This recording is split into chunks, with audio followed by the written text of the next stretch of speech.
Selamat malam, saudaraku yang terkasih, dimanapun saat ini berada. Kesempatan ini saya mengucapkan selamat hari ulang tahun buat istri saya yang ke-44 tahun hari ini. Dan saya akan mempersembahkan sebuah pujian, ya, menjadi hadiah yang terbaik yang berjudul Ku Tak Punya Emas Permata.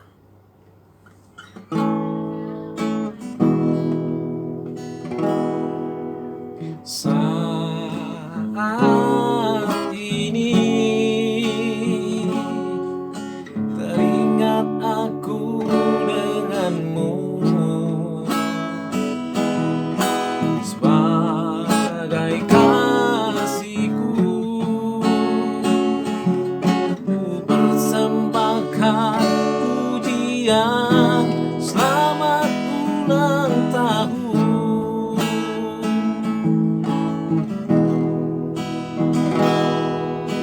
Saat ini teringat aku denganmu sebagai kasihku.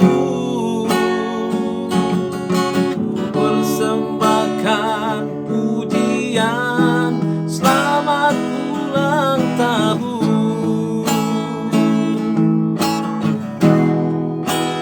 Ku tak punya emas permata, tetapi ku punya doa untukmu. Selamat ulang tahun ku ucapkan, biarlah hidupmu menggenapi firman-Nya.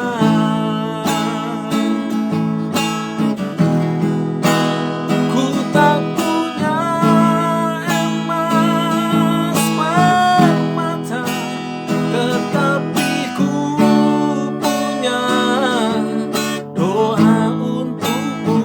Selamat ulang tahun ku ucapkan, biarlah hidupmu menggenapi firman-Nya. Ku tak punya emas permata, tetapi ku punya doa untukmu. Selamat ulang tahun ku ucapkan, biarlah hidupmu menggenapi firman-Nya. Biarlah hidupmu menggenapi firman-Nya.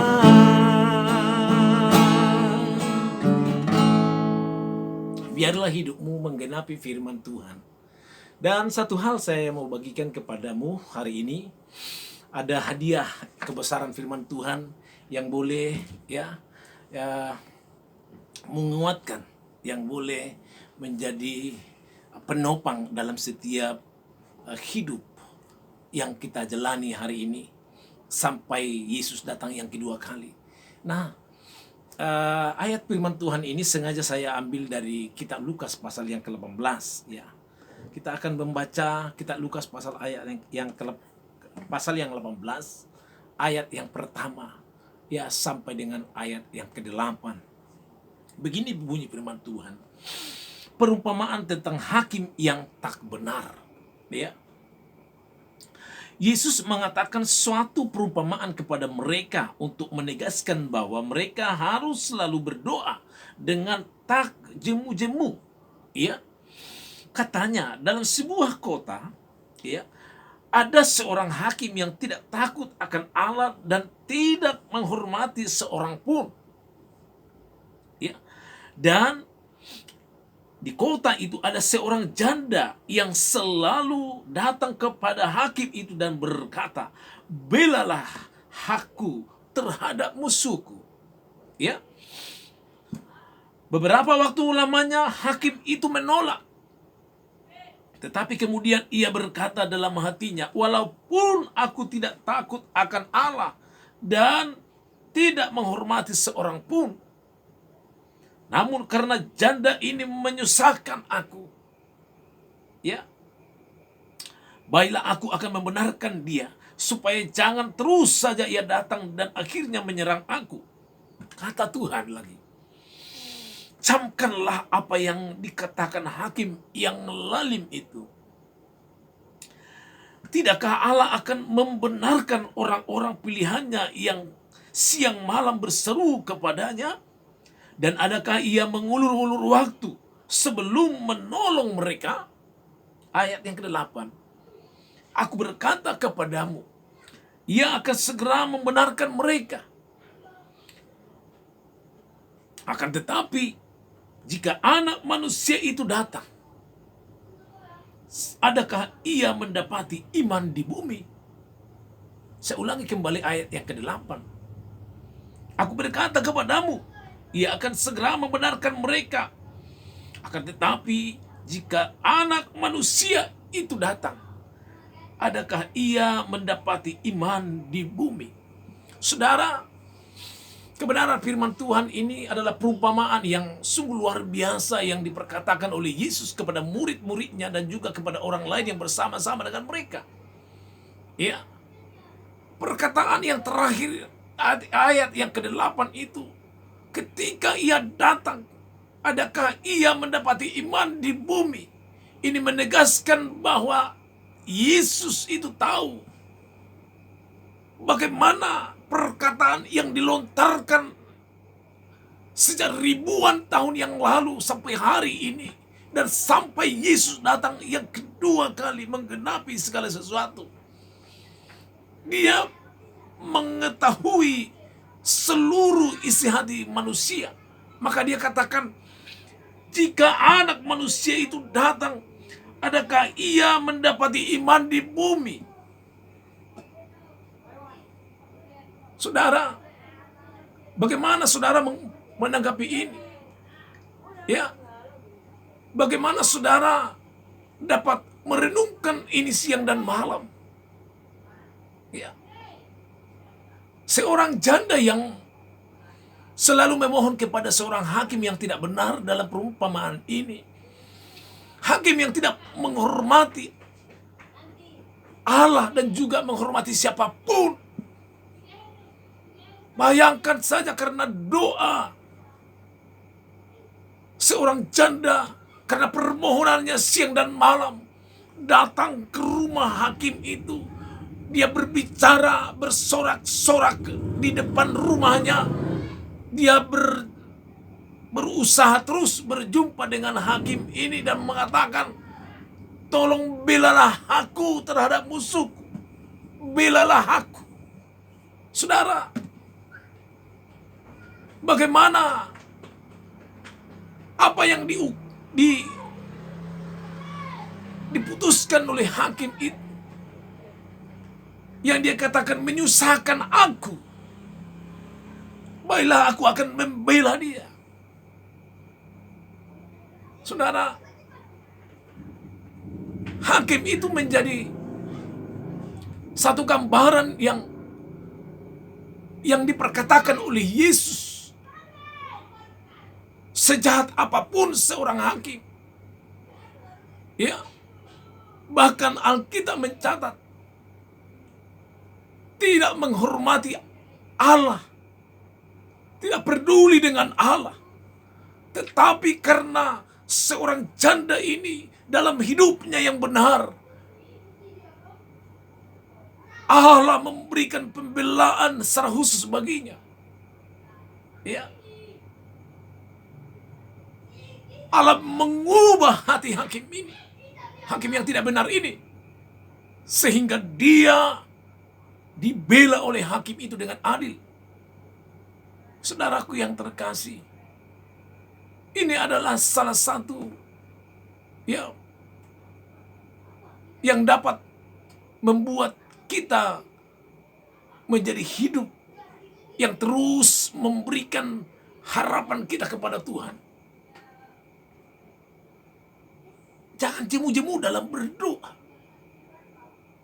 Ya, jangan putus-putus dalam berdoa.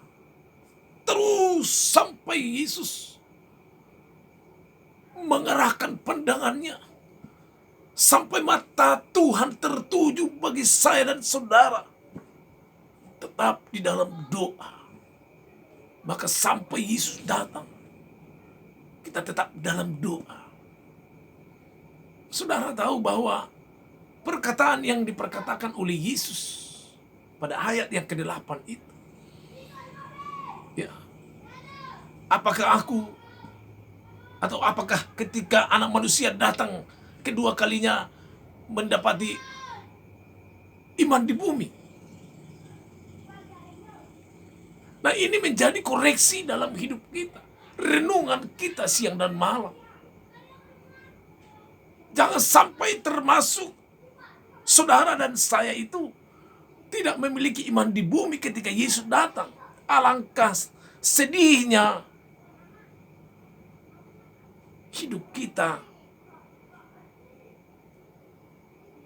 Alangkah sedihnya perjalanan hidup kita di bumi ini yang hanya sementara kita tempati. Ya. Goal kita itu kepada Yerusalem yang baru yang Tuhan sediakan. Ya, itu menjadi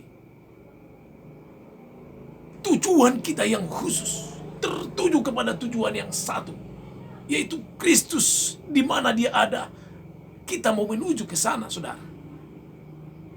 Ya. Saudara harus memahami hidup ini tidak seperti hidup yang saudara bayangkan dan saudara angan-angankan sesuai dengan kehendakmu. Ya, engkau pandang kiri dan kanan, engkau mau pandang ke depan, hidup mereka mewah, hidup mereka penuh dengan segala sesuatu yang mereka butuhkan, mereka ada. Lalu saudara akan mengatakan, Tuhan, engkau tidak memberkati aku, engkau membiarkan aku seperti ini. Bagaimana mungkin, saudara? Ya, Tuhan tidak bekerja seiring dengan keinginan hatimu. Tetapi Tuhan mengerjakan segala pekerjaannya dengan sistematis dan